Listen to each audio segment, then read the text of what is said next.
global war on terror udah selesai di dunia. Masa masih mau pakai jargon toleransi intoleransi dalam pemilu terus?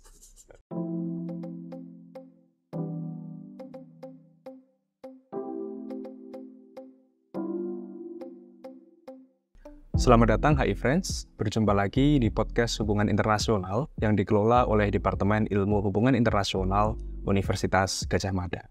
Pada podcast kali ini, kita akan membahas tentang sebuah buku yang baru saja diterbitkan karya dosen Departemen Ilmu Hubungan Internasional, Mas Lukmanul Hakim. Bukunya berjudul Islamism and the Quest for Hegemony in Indonesia.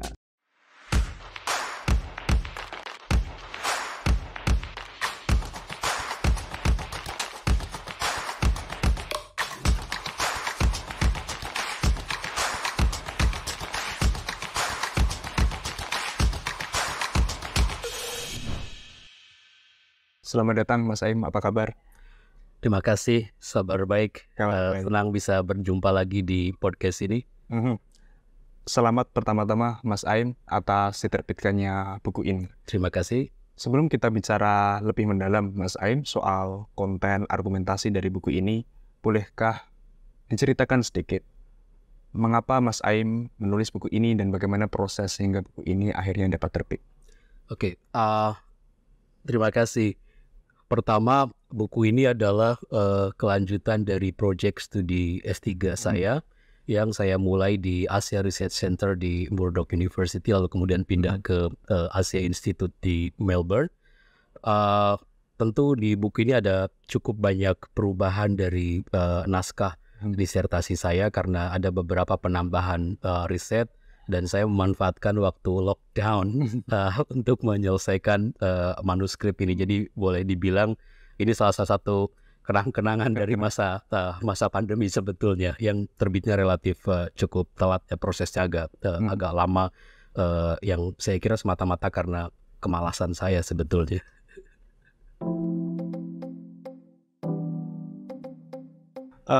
Buku ini Mas Aim sesuai judulnya, Islamism and the Quest for Hegemony in Indonesia.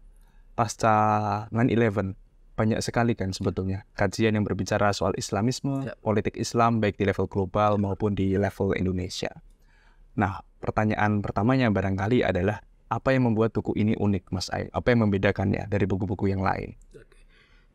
Ya, tentu pertama-tama bahwa buku ini lahir dari curiosity, juga pada saat yang sama juga kekecewaan.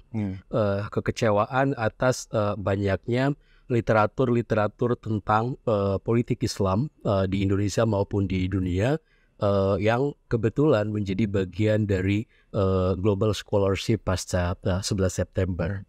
Nah, dalam konteks ini kajian tentang Islam dan politik di Indonesia lebih khusus, yang saya menjadi fokus perhatian utama, dibentuk oleh dua setting besar.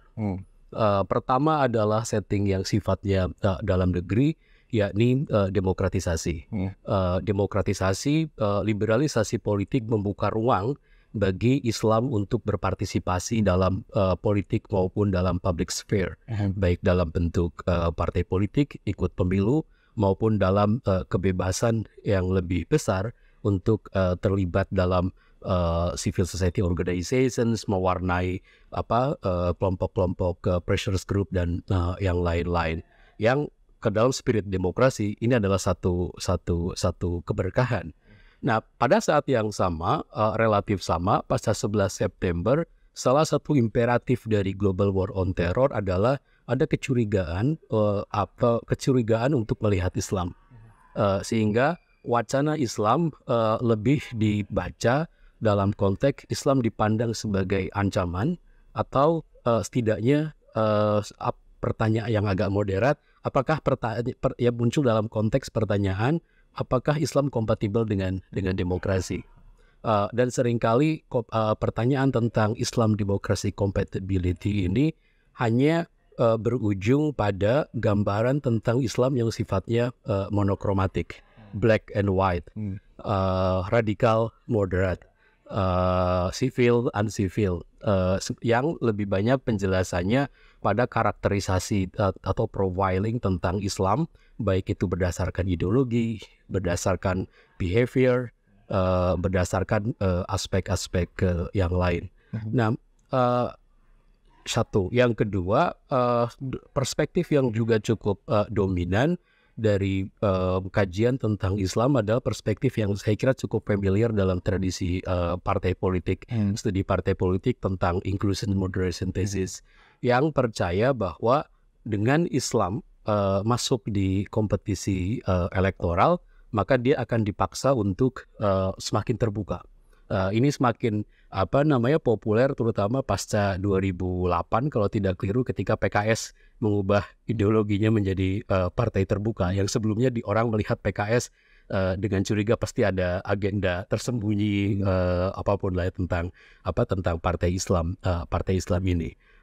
Yang menarik dari studi ini adalah studi ini pertama gagal untuk menjelaskan bahwa dalam konteks Indonesia, kalau memang tesisnya Islam masuk ke ke demokrasi kemudian menjadi katakanlah moderat, sekarang semua partai politik apapun partainya menggunakan sayap Islam. Partai politik yang katakanlah diklaim paling sekuler seperti PDIP misalnya, dia juga mengembangkan sayap Islam Baitul Muslimin Indonesia misalnya. Satu, yang kedua, pendekatan ini juga menurut saya tidak menjelaskan hubungan Islam yang di political society dengan Islam yang di civil society, karena mereka hanya fokus pada party behavior dan perubahan ideologi maupun kelembagaan di partai. Nah, atas dasar kekecewaan ya, kalau boleh ini kekecewaan dalam arti positif ya, bukan kecewaan dalam arti negatif, yang memotivasi saya untuk menulis kajian tentang political Islam dengan cara yang relatif berbeda. Yang pertama, keluar, mungkin juga salah satu klaim saya atas kebaruan buku ini, keluar dari cara pandang melihat Islam yang monokromatik. Yang kedua adalah menempatkan studi Islam dalam broader social setting, dalam setting sosial yang lebih besar, yang saya frame di sini adalah dalam konteks pembentukan dan transformasi negara bangsa Indonesia. Mungkin itu kekhasan buku ini kalau bisa saya klaim. Oke. Nah, satu kata kunci Mas Aim yang ada di dalam riset ini adalah Islamism, atau tadi juga menggunakan istilah political Islam. Bagaimana Mas Aim memahami konsep tersebut dan bagaimana semestinya kita mengkaji political Islam menurut Mas Aim? Ya, ini pertanyaan yang sangat penting dan sangat krusial karena ini terkait juga dengan perangkat konseptual. Pertama bahwa ya terutama dalam publik di Indonesia, kita sering terpesona kalau boleh dibilang untuk membuat kategorisasi ekspresi politik Islam ya, Islamisms, ada post-Islamisms, ada neo-fundamentalisms dan yang lain-lain. Secara pribadi, mohon maaf, saya tidak terlalu tertarik pada klasifikasi semacam itu. Bukan hanya motivasi personal, tapi juga saya kira ini pilihan yang sifatnya konsekuensial dari perspektif yang saya gunakan, yakni political discourse analysis, yang menempatkan melihat Islamism sebagai political discourse. Nah, artinya apa? Dalam tradisi studi tentang Islamism misalnya, kalau boleh kita simplifikasi, misalnya ada yang melihat Islamism sebagai ideologi, yakni tentang ad-din wa daulah, tentang Islam and the state sebagai satu kesatuan, yakni orang melihat Islamism adalah mereka yang beraspirasi untuk syariah, untuk membuat negara Islam dan yang lain-lain. Yang kedua, yang melihat yang on the contrary, di posisi sebaliknya, melihat Islamisme semata-mata sebagai instrumen politik, yakni orang-orang yang menginstrumentalisasi Islam untuk kepentingan ekonomi politik mereka. Jadi kalau di tesis buku ini saya sampaikan, buku ini berada dalam dua tegangan, antara tesis tentang Islamisasi politik, yakni Islamisme yang dipandang sebagai bersumber dari ideologi, yakni mau mengislamisasi politik, dan pada ekstrem yang lain ada politisasi Islam, pendekatan-pendekatan political ekonomi. Secara umum tesisnya adalah berangkat dari pemahaman bahwa ya Islam adalah epifenomenon ya dari sesuatu atau ideologi atau apapun yang dipakai untuk kontestasi kekuasaan, untuk accumulation of power and wealth, untuk akumulasi kekayaan dan akumulasi kekuasaan. Nah, dengan melihat Islamisme sebagai diskurs, ini sebetulnya agak mirip dengan kajian klasik tentang Islamisme yang ditulis oleh Oliver Waugh. Saya kira tahun 94, The Failures of Political Islam, yang melihat bahwa Islamism as a political project, Islamisme sebagai political project. Tapi berbeda dengan Oliver Waugh, karena Oliver Waugh menganggap Islamisme sebagai political project, tapi membatasi project untuk mengislamisasi negara, untuk merebut negara dan menjadikannya sebagai negara Islam, yang kemudian dia membuat klasifikasi yang kalau berorientasi ke negara sebagai Islamisme atau political Islam, sementara yang pada privatisasi Islam dia sebut sebagai neo-fundamentalis. Nah, di sini poin perbedaannya dengan discourse analysis, buku ini relatif tidak peduli melihat perbedaan itu karena fokusnya adalah pada praksis artikulasi. Jadi semua praktik of organizing demand and dissent, yang mengorganisasi tuntutan maupun kekecewaan atas nama Islam dalam ranah politik, itu bisa kita kategorikan sebagai Islamisme. Artinya dengan term Islamisme ini mencakup cakupan yang dari menggunakan Islam untuk menunjukkan Muslim with subjectivity, sampai mereka yang menggunakan Islam untuk mobilisasi gerakan, atau maupun yang Islam di negara, baik melalui elections, melalui pemilu, maupun melalui kekerasan. Jadi semua praktik politik yang menggunakan Islam sebagai political signifier, saya sebut sebagai Islamisme. Konsekuensinya ini menjadi tidak perlu lagi membedakan antara yang Islamisme dalam wacana tentang Islamisme, ada yang Islamisme dan post-Islamisme. Yang menganggap Islamisme itu politis, yang post-Islamisme privatisasi Islam itu dianggap sebagai apolitis. Bagi kita keduanya adalah politik. Oke. Penjelasan yang sangat menarik, Mas Aim. Dan satu hal juga yang ketika saya baca buku ini sangat penting dan sangat detail adalah bagaimana Mas Aim menggambarkan evolusi, kalau saya boleh gunakan istilah itu, dari artikulasi Islamisme sepanjang sejarah Indonesia, dari era pra-kemerdekaan, era kolonial, hingga pasca demokratisasi. Sepanjang analisis Mas Aim tersebut, kira-kira apa perubahan penting yang bisa kita lacak dan identifikasi? Pertama, mungkin saya agak kesulitan menerima itu disebut sebagai evolusi, karena prosesnya tidak teleologis gitu ya, tidak dari kepompong menuju kupu-kupu, tapi bahwa mengapa saya membuat pembacaan tentang Islam dan politik Indonesia dalam 3 diskursive setting itu, yakni nation state building, yang kedua adalah developmentalisme, yang ketiga adalah demokrasi. Pertama, tujuannya adalah untuk menempatkan kajian Islam dalam yang tadi saya bilang di awal, broader social setting.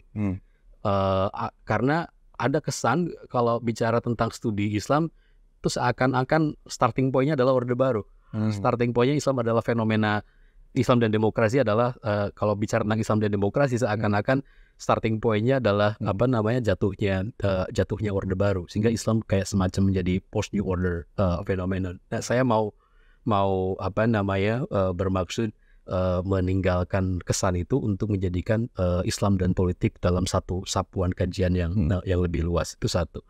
Yang kedua, tadi saya bilang saya kurang sepakat ini dibaca evolusi. Yang saya tunjukkan di sini justru adalah kompleksitas dan kontradiksi dari praktik-praktik mengartikulasikan Islam dalam different social setting, dalam setting sosial yang berbeda itu ya. Nah, tentu di antara 3 itu ada yang sifatnya berlanjut, ada yang sifatnya relatif tidak berlanjut. Kita bisa misalnya melacak melacak genealogi Islam demokrasi di Indonesia sebagai legasi, sebagai warisan dari Islam di era developmentalisme. Tapi saya relatif tidak terus terang saya akui di buku ini tidak menunjukkan ini sebagai penjelasan yang sifatnya kayak determinatif bahwa Islam demokrasi di era demokrasi ini adalah ditentukan oleh oleh legasi atau warisan Orde Baru. Tapi saya lebih pada menunjukkan kompleksitasnya dan kontradiksi bagaimana Islam digunakan dalam satu setting tertentu, dan bagaimana Islam shaping atau mempengaruhi kontestasi kekuasaan dan mewarnai politik Indonesia dalam sejarah politik yang di fase-fase yang berbeda itu.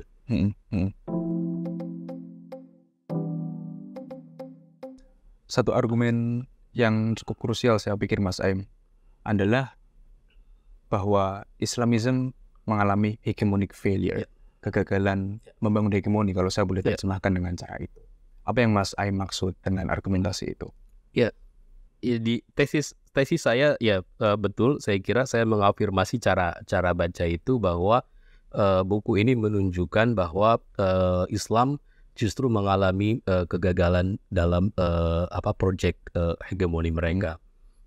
Pertama, ini juga respon terhadap cara pandang yang melihat Islam dari studi-studi keamanan yang sangat dalam tanda petik alarmis gitu ya, bahaya Islam, whatever macam-macam itu.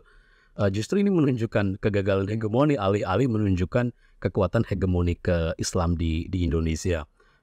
Yang kedua, dengan cara itu terutama di bab-bab terakhir ya, di era demokrasi, saya banyak menunjukkan studi kasus di beberapa level, termasuk misalnya kayak case tentang pilkada, Jakarta Elections tentu saja salah satunya, lalu kemudian Perda Syariah ya, untuk menunjukkan bahwa alih-alih Islam hegemonik, justru penggunaan wacana Islam itu melahirkan polarisasi yang menciptakan Islam di Indonesia menjadi Islam yang sifatnya kontestasi antar Islam.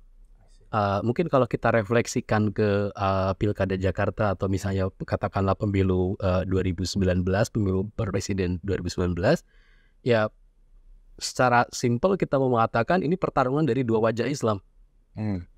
Islam yang populis, radikal yang dianggap berada di belakang Prabowo, dan Islam, artikulasi Islam toleran, artikulasi Islam moderat yang dianggap berada di belakang Jokowi. Krisis hegemoni Islam ini berdampak pada dua hal. Pertama adalah pada current state of demokrasi, kondisi demokrasi di Indonesia sendiri. Yang kedua adalah pada praktik politik Islam. Yang pertama begini, mengapa ini berdampak pada penurunan demokrasi? Mungkin ini tesisnya tidak mainstream, karena orang melihat, karena seringkali orang melihat seakan-akan sekarang ancaman demokrasi adalah Islam intoleran. Itu wacana yang sangat dominan, yang muncul dari wacana multikulturalisme, yang itu tidak lepas dari wacana global war on terror sebetulnya. Nah, justru saya mau menunjukkan bahwa ya pertama dari praktik demokrasi kita yang dalam 2 dekade reformasi ini relatif gagal membentuk basis representasi pada satu sisi. Yang kedua, Islam yang tidak hegemonik membuat basis elektoral mereka menjadi sangat diwarnai oleh jalur-jalur instan dengan mobilisasi identitas. Artinya saya mau melihat bahwa ya Islam nggak bodoh-bodoh banget diinstrumentalisasi oleh politisi untuk untuk pemilu, tapi ini bersumber dari dua hal ini. Saya membuat beberapa contoh kasus bagaimana kelompok-kelompok Islam seperti majelis zikir itu di pilkada, mereka membangun kontrak dengan calon bupati, calon gubernur dalam konteks pilkada, yang kalau misalnya dia jadi gubernur ada kontrak politik. Yang salah satunya misalnya mungkin kalau dibaca dengan kacamata multikulturalisme sangat intoleran. Misalnya tentang Syiah, tentang Ahmadiyah dan yang lain-lain. Nah, sehingga praktik intoleransi juga harus dibaca tidak semata-mata disematkan pada praktik Islam sendiri. Dia juga buah dari praktik demokrasi yang sangat chaotic ini. Yang kedua, kegagalan hegemoni Islam saya sampaikan tadi juga berdampak pada praktik politik Islam karena ya dia akan terus-menerus mengalami kesulitan untuk membangun Islam yang hegemonik. Islam akan menjadi partikular terus-menerus. Islam akan menjadi partikular terus-menerus. Dia tidak bisa menjadi basis utama. Misalnya orang kemarin agak latah ya menggunakan, maaf bahasa saya kalau tidak berkenan, menggunakan kategori Islam, populisme Islam untuk melihat fenomena katakanlah pilkada Jakarta. Populisme ya saya sebut ada satu bab khusus di sini tentang ya bentuk populisme yang terjadi dari krisis representasi dalam praktik demokrasi dan kegagalan hegemoni Islam itu melahirkan bentuk populisme yang saya sebut sebagai electoral populism. Electoral populism ini ya ini populisme yang hanya semata-mata untuk kepentingan elektoral. Jadi kalau populisme dibayangkan sebagai kelompok mobilisasi cross alliance antara kelompok-kelompok atas nama rakyat melawan elit, ya elitnya ada di mana-mana menjadi bagian dari mereka. Kita lihat misalnya di Pilkada 2019, ya di sini juga ada cukongnya, di sana juga ada cukongnya. Jadi tidak menjadi mereka akan kesulitan kelompok-kelompok Islam kesulitan membangun hegemoni untuk menamakan diri sebagai bahwa ini adalah kekuatan umat, katakanlah ya, kekuatan umat melawan oligark yang dianggap sebagai dalam diskurs mereka yang dianggap sebagai pihak yang bertanggung jawab atas marginalisasi sosial ekonomi yang kaum muslim alami di Indonesia. Karena bicara banyak soal pemilu, Mas Aim, pertanyaan terakhir dari saya. Berdasarkan analisis Mas Aim ini, bagaimana proyeksi Mas Aim mengenai peran dan pengaruh Islamisme dalam tahun pemilu 2024?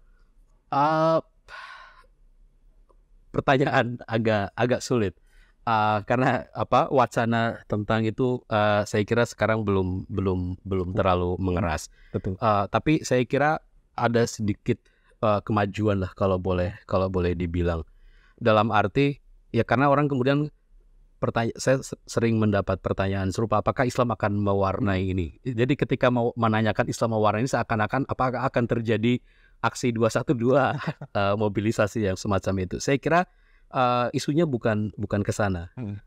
Tapi soal bahwa bagaimana Islam akan diartikulasikan dalam kontestasi politik 2024.